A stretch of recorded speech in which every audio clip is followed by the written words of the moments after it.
As the dust settles from a sobering 5-wicket defeat, Pat Cummins stands not just as a captain, but as a custodian of a great cricketing legacy. The baggy green now feels a bit heavier on his head, the expectations louder, the questions sharper. Australia's Test side, once feared for its ruthlessness and consistency, is now facing the uncomfortable whispers of uncertainty. The next chapter begins in the Caribbean, a 3-test tour of the West Indies kicking off in Barbados on June 25. But looming even larger on the horizon is the Ashes, the urn, the rivalry, the reckoning. Set to begin in Perth on November 21, that series now demands clarity, decisiveness, and courage. Cummins knows it. He's not hiding. In the aftermath of defeat, he declared there are big calls to make. A reset, he said. A conversation where everyone is thrown back in. For a team that had climbed its way to a World Test Championship final, Australia now finds itself unsure of the structure it stands on. The pillars of experience are showing signs of wear. The youth are not yet firm in foundation. The time to make tough decisions has arrived. Usman Khawaja, the elegant left-hander who has rescued Australia on many occasions, now faces the most confronting battle of all time. He turns 39 in December. That magical return in the 2021-22 Ashes, hundreds in both innings at the SCG, feels like a distant dream now. In Lords against South Africa, Kagiso Rabada dissected him with surgical precision. A 20-ball duck, a 23-ball 6. Both times dismissed by Rabada. It was more than just a lean patch, it looked like an unraveling. But Cummins defended his veteran opener, reminding the world of Khavaja's ability to climb out of form valleys.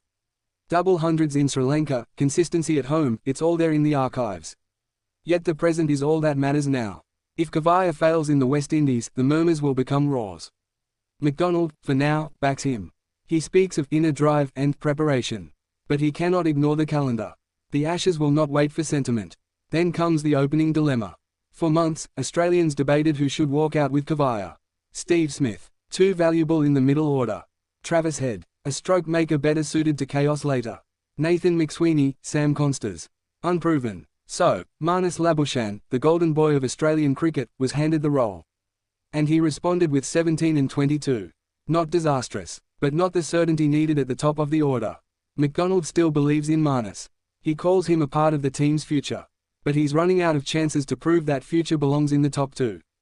The gamble may already have failed. And what of Cameron Green? The talent is undeniable, but the trial at number 3 was cruel. He flailed. He faltered. It was a decision that exposed more than it inspired. He will likely drop back down, perhaps to 6, a more natural home. The top order, once Australia's bedrock, now feels like musical chairs. 3 tests in the Caribbean. 3 opportunities, 3 puzzles to solve, and then, there's Nathan Lyon. The GOAT, the warhorse, 553 wickets. The only spinner in Australian history who could sit at a table with Warne and McGrath. But at Lords, he looked anonymous. 34 overs, no wickets, little threat. The pitch wasn't his ally, true. The match didn't reach a 5th day, also true. But it was a quiet reminder that Bazball, England's frenetic, fearless batting, might be rendering Lyon less effective in the modern game.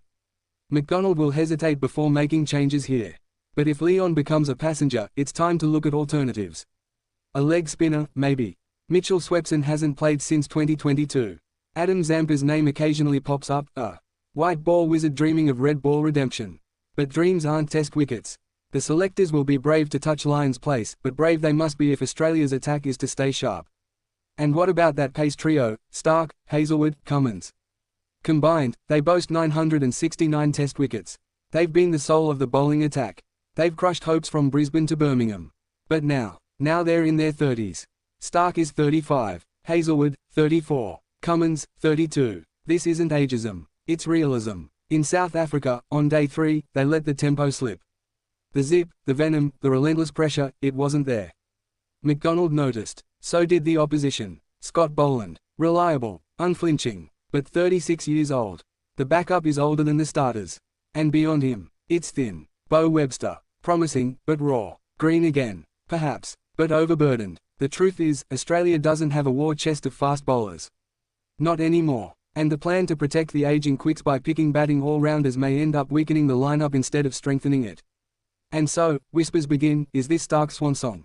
Hazlewood's farewell tour? Could Perth 2025 mirror the glory of McGrath and Warne's exits in 2006-07? Maybe, but Test cricket is not scripted by sentiment. There are no guarantees, no grand finales unless earned. What's undeniable is that Australia must act. They must transition before they decline. They must rebuild before they collapse. The spine of the team is still strong.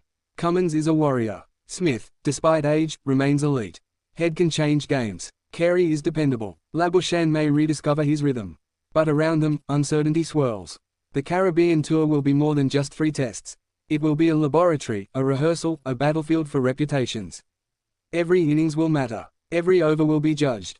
Every choice scrutinized. The Ashes awaits. England sharpens its blades. And they'll smell blood if Australia limps into Perth with questions unanswered. McDonald's job is clear. Settle the openers. Revive the middle order. Assess Lyon honestly. Plan succession for the Pacers. Instill belief in the next generation. The clock ticks loudly. It's not just about the West Indies. It's not just about England.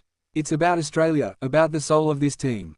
Will they fight back? Will they evolve? Or will they cling to fading glory? The next few months will define more than a season. They will define an era.